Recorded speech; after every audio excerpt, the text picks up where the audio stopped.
पार्थाय प्रतिबोधितां भगवता नारायणेन स्वयं व्यासेन ग्रथितां पुराणमुनिना मध्ये महाभारतम् अद्वैतामृतवर्षिणीं भगवतीम् अष्टादशाध्यायिनीम् अम्ब त्वामनुसन्दधामि भगवद्गीते भवद्वेषिणीम् नमोऽस्तु ते व्यासविशालबुद्धे पुल्लारविन्दायतपत्रनेत्र येन त्वया भारततैलपूर्णः प्रज्वालितो ज्ञानमयप्रदीपः प्रपन्नपारिजाताय स्तोत्रवेत्रैकपाणये ज्ञानमुद्राय कृष्णाय गीतामृतदुहे नमः। सर्वोपनिषदो गावो दोग्धा गोपालनन्दनः पार्थो वत्सः सुधीर्भोक्ता दुग्धं गीतामृतं महत् वसुदेवसुतं देवं कंसचाणूरमर्दनं देवकी परमानन्दं कृष्णं वन्दे जगद्गुरुं यं ब्रह्मा वरुणेन्द्ररुद्रमरुतः स्तुन्वन्ति दिव्यैस्तवैः वेदैः साङ्गपदक्रमोपनिषदैः गायन्ति यं सामगाः ध्यानावस्थिततद्गतेन मनसा पश्यन्ति यं योगिनो यस्यान्तन्न विदुः सुरासुरगणाः देवाय तस्मै नमः।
Gurubhyo Namaha. We continue with the chapter 2, Sankhya Yoga, the verses 26 to 30, and this is the essence of Maharshi's Bhagavad Gita. Adhacha ena nityajatam nityam va manyase mrutam tadhapi tvam mahabaho na evam sochitam arhasi. Jatasya hi dhruvaha mrityuh dhruvam janma mrutasya cha tasmat apariharye ardhenatvam sochitam arhasi. अव्यक्तादीनि भूतानि व्यक्तमध्यानि भारत अव्यक्तनिधनानि एव तत्र का परिदेवना। आश्चर्यवत् पश्यति कश्चिदेन माश्चर्यवत् द्वदति तथैव चान्यः आश्चर्यवत् च एनम् अन्यः शृणोति श्रुत्वा अपि एनं वेद न च एव कश्चित्। देही नित्यम् अवध्यः अयं देहे सर्वस्य भारत तस्मात् सर्वाणि भूतानि न त्वं शोचितुम् अर्हसि। Now here is the English translation by Maharishi Ji. Even if you think of him as constantly taking birth and constantly dying, even then, O mighty armed, you should not grieve like this.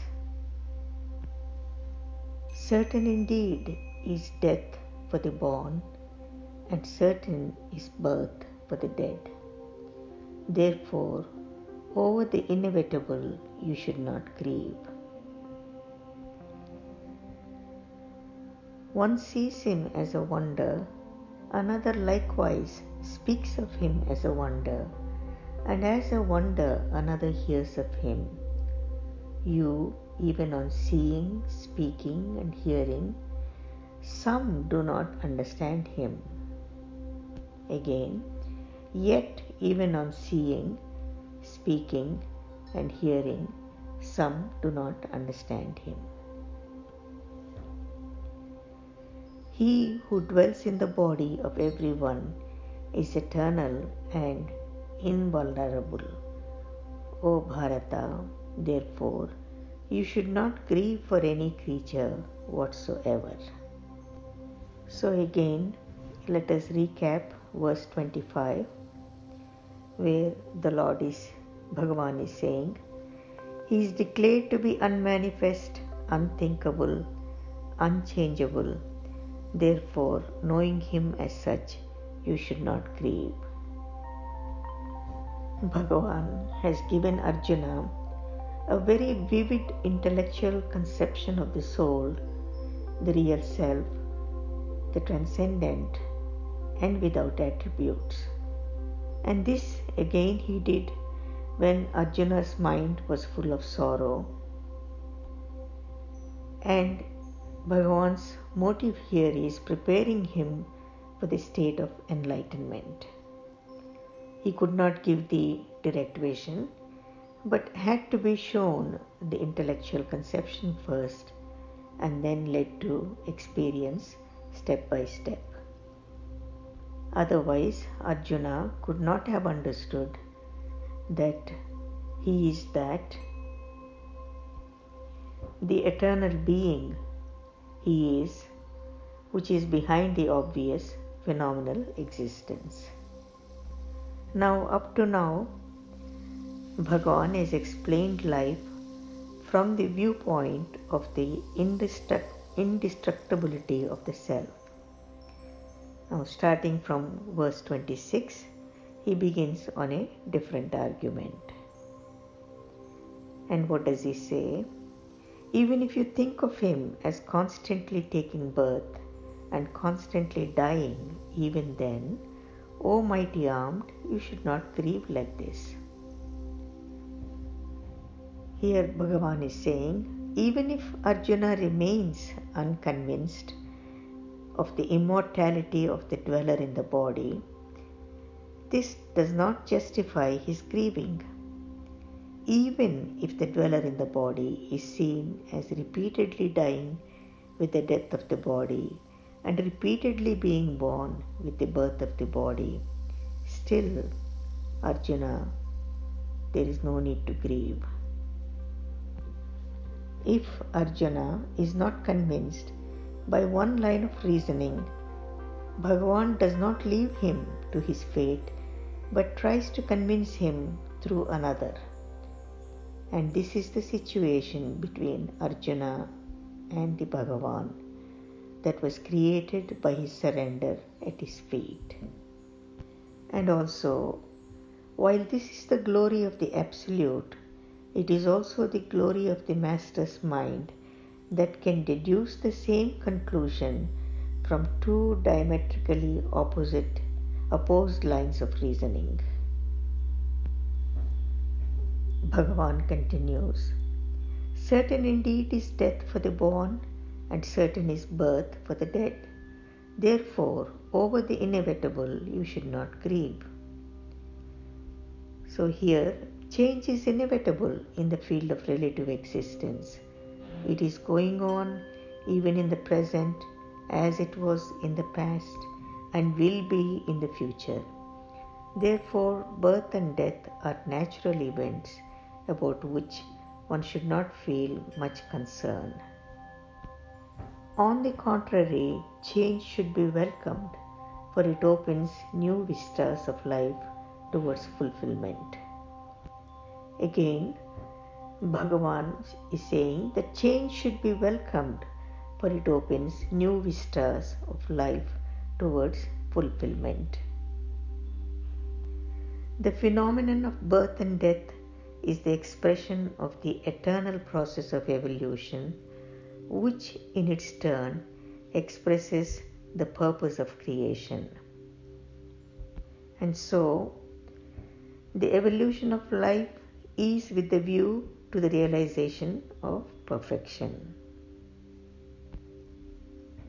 Further, development through change is the natural course of this cosmic process, and every change is significant, for it provides a step to perfection.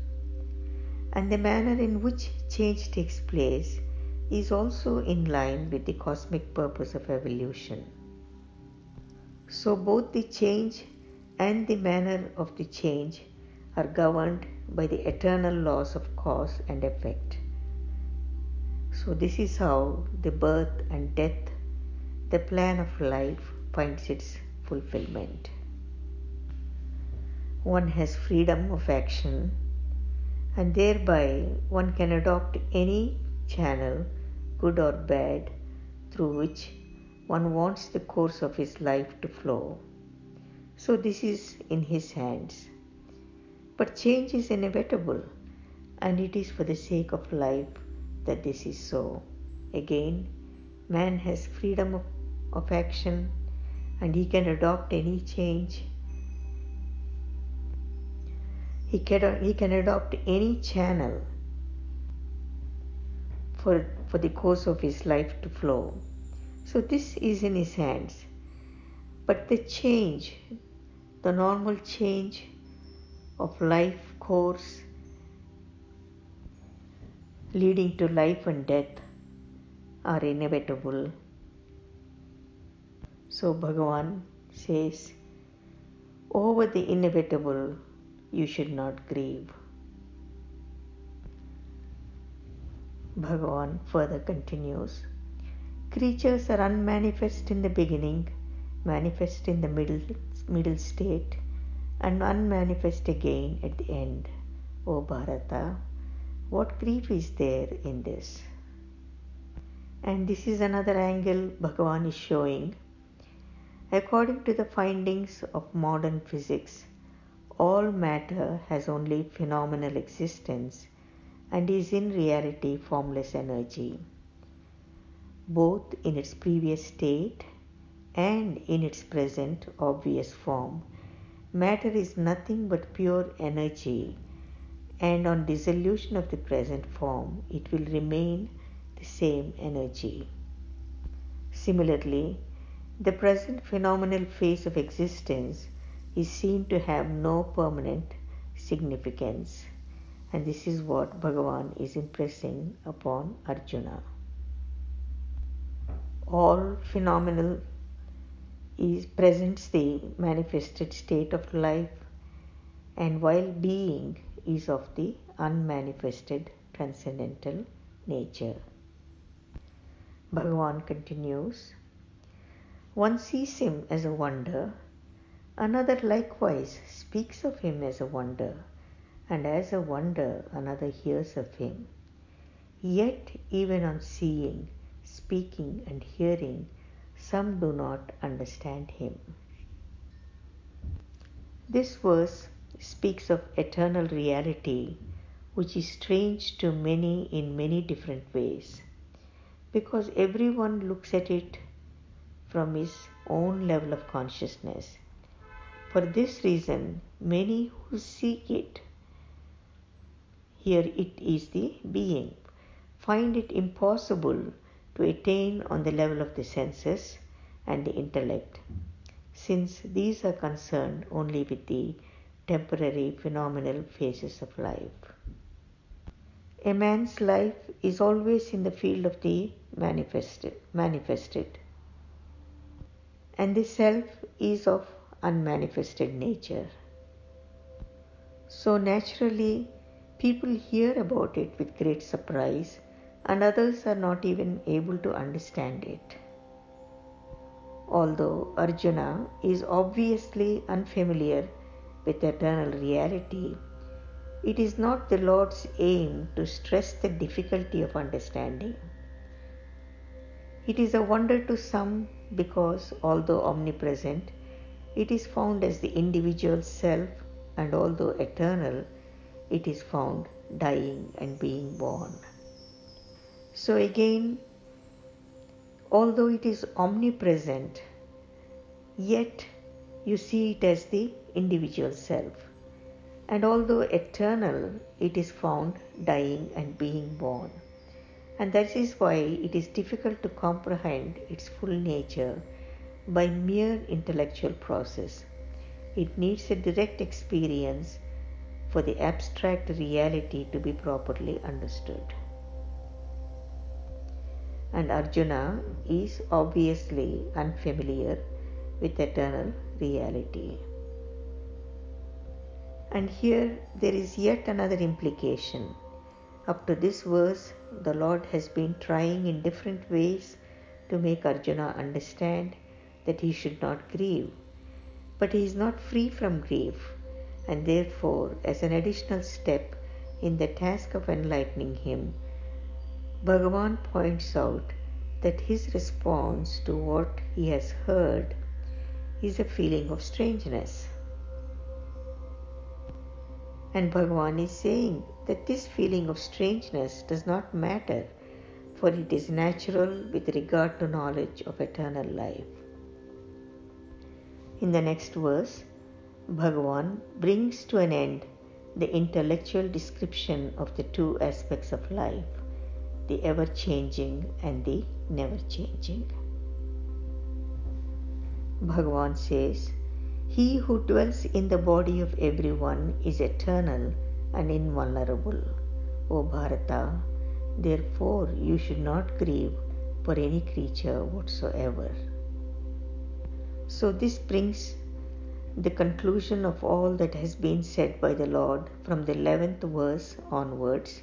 So this is verse 30 now.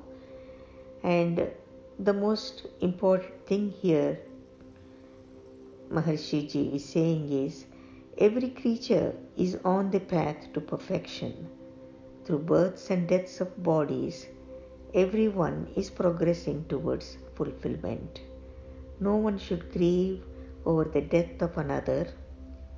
And Arjuna, having acquired understanding of the permanent nature of the dweller in the body and the impermanence of the body, should now respond to the call of duty, for that alone will help his own evolution and that of others. In the following verses, Bhagavan will take his argument on the level of dharma or the duty. Here ends the essence of the verses 26 to 30, chapter 2, Sankhya Yoga, and I will add a few words. Death is not an end, and it is a passage in the transition. The truth is that the spirit is not satisfied with mere material pleasures. However much you please senses, you cannot achieve satisfaction. You cannot achieve fulfillment. The more you enjoy through your senses, and the more you need, and the more you want for enjoyment. So this never stops. The continuous craving and the continued discontentment with the sensory pleasures and the material pleasures is inbuilt and hardwired into the human psyche. So the only way you can rise above this is by having this intellectual knowledge and gaining the experiential knowledge of raising the consciousness and becoming once again whole or complete, which is Purnatva. Everything is in a state of becoming something else. Yet, through all of this change, there is continuity, and this is what one needs to cognize, that there is continuity that we cannot see, touch, or feel. And there is also this thread of continuity that is holding the whole process together. All of the experiential knowledge in this field of consciousness, that there is this cognition of the multiple variety of creation, the multiplicity, and underlying there is this unity. The glorified state of enlightenment is unity, and this unity has to be cognized and it has to be realized. So this is the self-realization where you see everything as the unity. And how does one state of consciousness change into another? And how does consciousness rise? Here, the self has to extend its value. The self, which is the bliss, the ocean of bliss or the Ananda, has to extend its value. And where is it extending its value? It is extending its value to the non-self, which you call the mind, the senses, the intellect, and the body. So the self has to extend its value to the non-self. Now it is true, the self is omnipresent, and being omnipresent, it just cannot extend anymore because it is infinite. So that which is already omnipresent, how can it extend its value into the ever-changing value of the relative, so that the ever-changing value of the relative is transformed into the never-changing value of the self?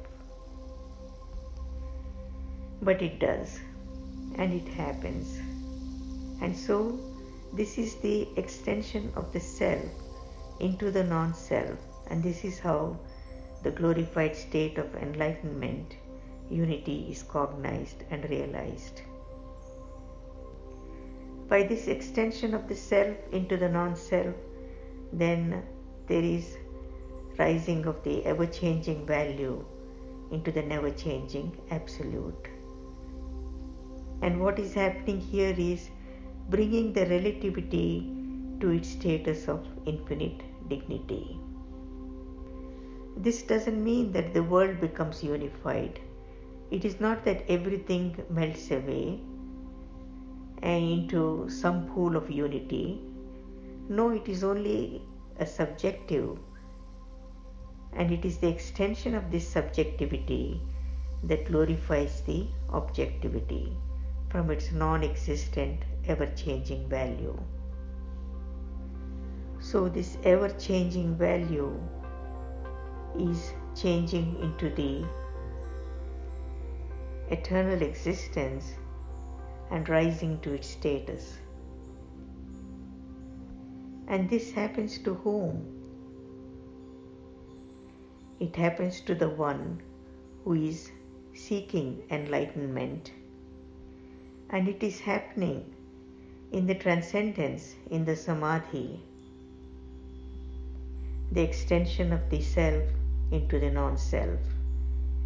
And repeated samadhis brings this extension of the self into the non-self and rises the consciousness to God consciousness and unity consciousness. And this is happening all in bliss. This is happening only in Ananda. And this is what Maharshi Ji has given, is this path of bliss. The path of bliss consciousness, where all expansion and all evolution is happening in this ocean of bliss. This is why regular transcendence and experience of the being, in addition to experiential knowledge, is very important on this path of enlightenment. This is a very practical point because you cannot bring completion, you cannot have complete fulfillment or the wholeness without this extension of the self into the non-self and the non-self attaining the status of the self. The incompletions will remain. So, as a seeker, your responsibility is to regularly transcend, establish the contact with the being, and allow this to happen, and allow the expansion to happen. And live the life with the 4 tattvas, or the Vedic principles of integrity, authenticity, responsibility, and enriching. This knowledge of Bhagavad Gita will move you towards attaining this Purnatva, the wholeness, and feeling empowered and feeling powerful without any hangovers. On the practical side, it's important one pays attention to the thoughts and the words and the speech. There is a stage when everything is spontaneously aligned to the nature, and one only thinks and one only speaks and acts without violating the laws of nature. Until that is developed and until you attain this Purnatva, at least one should be aware of the thoughts and of the speech and the actions. It's important not to entertain negative thoughts and negative speech and harmful actions. One might ask, can we really control the thoughts and can we control the speech? Yes, these are also actions, these are also subtle actions. They may not be gross actions like the physical action. These are described as karma. So thoughts can be stopped, thoughts can be controlled, they don't have to be out of control. And so is the speech. One can be conscious of what we are speaking and what we are saying, and bringing integrity to the thoughts and the speech and the actions is the most important. So by bringing integrity, then you are honoring the words for yourself, what you are saying to yourself, and also what you are saying to others. And again, it is important to understand that it is not to forget that you are the being and situated in the being, established in the being, then allow everything to happen. Your thoughts, your speech, your actions, they should all come with being established in the being. And this is the highest teaching of Bhagavad Gita, and we will see this as we go along, and Maharshi Ji gives a beautiful narration of this. I will stop here and we will continue tomorrow. Jai Gurudev, Loka Samasta Sukhino Bhavantu.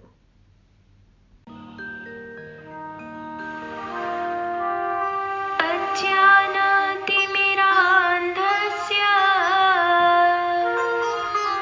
ज्ञान